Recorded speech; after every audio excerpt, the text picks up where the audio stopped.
দেশপ্রেমিক যাদের মধ্যে দিয়ে দেশে গণতন্ত্র নিরাপদ, দেশের সার্বভৌমত্ব নিরাপদ, দেশের জনগণের কল্যাণ হবে, প্রতিটি সেক্টরে উন্নয়ন হবে, তাদেরকেই জনগণ ভোট দিয়ে নির্বাচিত করবে।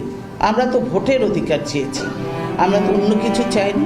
আমরা চেয়েছি ভোটের অধিকার, যাতে সকল মানুষ তাদের ভোট দিতে পারে। ক্রিয়া জগৎটাকে আরও বেশি করে শক্তিশালী করবেন, এইটা প্রয়োজন।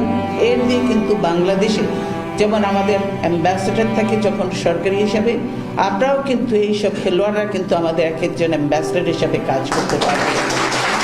এটা কিন্তু না মানতে পারে। দারিদ্র্যমুক্ত বাংলাদেশ আমরা চাই, কিন্তু এইভাবে যদি দুর্নীতি হয় তাহলে দারিদ্র্যমুক্ত কেন, কি করবো আমরা? এই শুধু ব্যক্তি বিশেষের, কিছু দলীয় লোকের ব্যক্তি বিশেষের উন্নতি হবে, কিন্তু মানুষ গরিব থেকে আরো গরিব হবে।